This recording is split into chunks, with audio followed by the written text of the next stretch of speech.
Hello friends. मेरे पास बहुत सी request आई है कि किसी भी स्वेटर के लिए या फिर सॉक्स के लिए या फिर जो स्कार्फ वगैरह होता है, कैप होती है, उनके लिए कितने फंदे डालने हैं। तो आज हम बेसिकली सीखेंगे कि फंदों का कैलकुलेशन कैसे करना है। ये मैं आपको अपनी ट्रिक बता रही हूँ, ये ट्रिक मैं यूज़ करती हूँ और इससे स्वेटर या जो मोजे वगैरह होते हैं वो हमेशा परफेक्ट साइज़ के बनते हैं।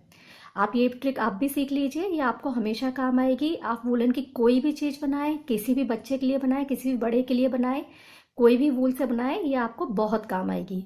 तो आइए इसके लिए देखते हैं हमें क्या क्या फैक्टर कंसीडर करने हैं। तो इसमें हमें मेनली 4 फैक्टर कंसीडर करने हैं। फर्स्ट फैक्टर है आप ऊन कितनी मोटी ले रहे हैं। ऊन की मोटाई और जो पतली ऊन होती है उसके अकॉर्डिंग फंदे का जो चाहिए होते हैं वो कम ज़्यादा हो जाते हैं। सेकंड फैक्टर हमारा है सिलाई। सिलाई अगर हम मोटी ले रहे हैं तो थोड़े फंदे कम चाहिए होते हैं और अगर हम पतली सिलाई ले रहे हैं तो फंदे थोड़े ज़्यादा चाहिए होते हैं। थर्ड फैक्टर होता है ऊन की क्वालिटी। कुछ कुछ ऊन की क्वालिटी ऐसी होती है कि जो बुनाई के बाद में थोड़ी सी फैलती है। तो अगर आपकी ऊन इस क्वालिटी के लिए है तो आपको फंदे थोड़े से कम करने पड़ेंगे। फोर्थ फैक्टर आता है डिज़ाइन। इन केस आप स्वेटर में पूरा ऑल ओवर डिज़ाइन बनाना चाहते हैं तो कुछ डिज़ाइन ऐसे होते हैं जो फैलते हैं। जैसे मैंने एक डिज़ाइन डाला हुआ है, उसमें जैसे चने का डिज़ाइन है, ऐसे छोटी छोटी सी ब्रिक्स सी आती है। तो वो डिज़ाइन का अगर आप स्वेटर बनाते हैं पूरा फुल, मैंने एक स्वेटर बनाया है पूरा फुल इस डिज़ाइन का, तो वो स्वेटर थोड़ा सा फैलता है। तो अगर आप ऐसा डिज़ाइन ले रहे हैं पूरा स्वेटर फुल बनाने में तो आपको फंदे उसमें फिर कम करने पड़ेंगे।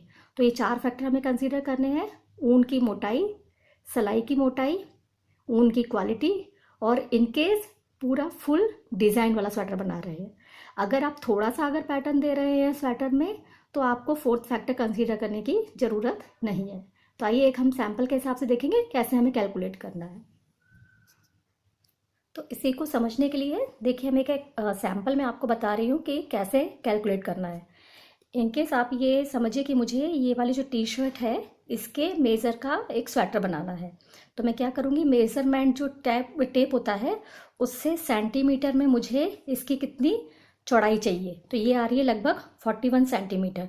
तो ये मैं कैलकुलेट कर लूँगी कि मेरे को जो स्वेटर चाहिए है वो 41 सेंटीमीटर चौड़ा चाहिए। अब मुझे कैलकुलेट करना है फंदे कितने डालने हैं।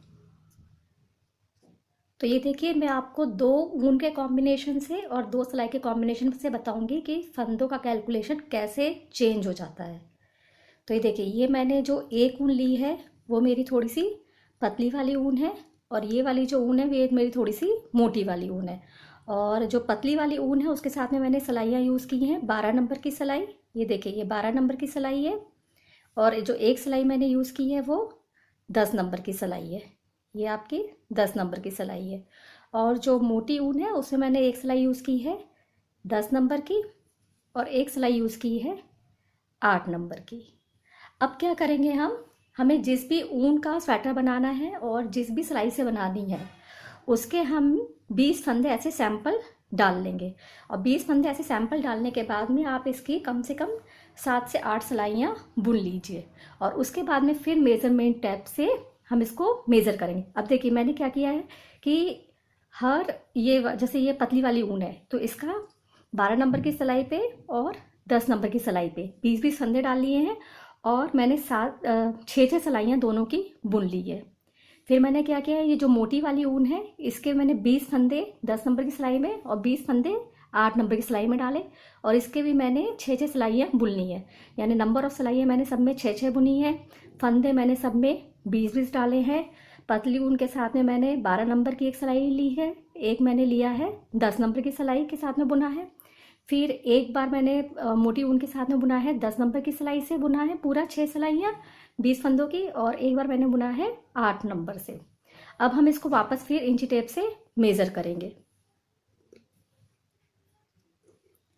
तो ये देखिए, जो हमने 12 नंबर की सिलाई से बुना है पतली ऊन को 20 फंदे, अब इसको हम मेज़र करेंगे 5-6 सिलाइयाँ बनने के बाद में। तो ये देखिए, ये लगभग हमारा आ रहा है 7 सेंटीमीटर। यहीं अब हम जाएंगे कि जो हमने 10 नंबर की सिलाई से सैंपल बुना है उसी ऊन का उसमें हम मेज़र करेंगे तो ये लगभग हमारा आ रहा है 8 सेंटीमीटर। अब जो मोटी ऊन है उसको हमने जब 10 नंबर की सिलाई से बुना है हम उस टाइम पे मेज़र करेंगे तो ये हमारा लगभग आ जाता है 8.5। और जो हमने 8 नंबर की सिलाई से बुना है इस पे जाकर के हम मेज़र करते हैं तो ये हमारा लगभग आता है 9 सेंटीमीटर के लगभग। ये मैंने मेज़र करके अलग से रख ली है, आप चाहे तो खुद मेज़र कर लीजिएगा। अब देखिए आपने देखा कितना वेरिएशन हो गया है, एक ही ऊन की क्वालिटी लेकिन दो अलग अलग सिलाई, ये एक ही ऊन की क्वालिटी लेकिन दो अलग अलग सिलाई। अब आपने ये ऐसे मेज़र कर लिया है, अब आप इजीली कैलकुलेट कर सकते हैं कि 20 फंदे डालने पर अगर मैं 12 नंबर की सिलाई का कॉम्बिनेशन लेती हूँ और ये वाली ऊन लेती हूँ तो 20 फंदे डालने पर मेरा ये 7 सेंटीमीटर होता है, तो मुझे टोटल 41 चाहिए। तो ये अब मुझे कितने फंदे चाहिए रहेंगे अगर मैं ये कॉम्बिनेशन यूज़ करती हूँ। सिमिलरली अगर मैं यही सेम ऊन लेकिन अगर मैं इसको 10 नंबर की सिलाई से बुनती हूँ तो ये लगभग मेरा चला जाता है 20 फंदों में 8 सेंटीमीटर। तो फिर मुझे 41 सेंटीमीटर के लिए कितने फंदे चाहिए ये आप कैलकुलेट कर सकते हैं। इसी प्रकार से आप इनके लिए भी कैलकुलेट कर सकते हैं। और इनकी आप जो ऐसे लंबाई देखेंगे तो लंबाई में भी थोड़ा थोड़ा सा ऐसे डिफरेंस आता है, तो ये भी आप ऐसे मेज़र कर सकते हैं। तो ये सबसे इजी तरीका है मेज़र करने के लिए और जो साइज़ है वो एकदम परफेक्ट बनता है। तो आप हमें ज़रूर सब्सक्राइब करें और भी ऐसी ऐसी दूसरी ट्रिक्स के लिए, दूसरे नए नए पैटर्न्स के लिए। तो don't forget to subscribe us, please like me and subscribe me.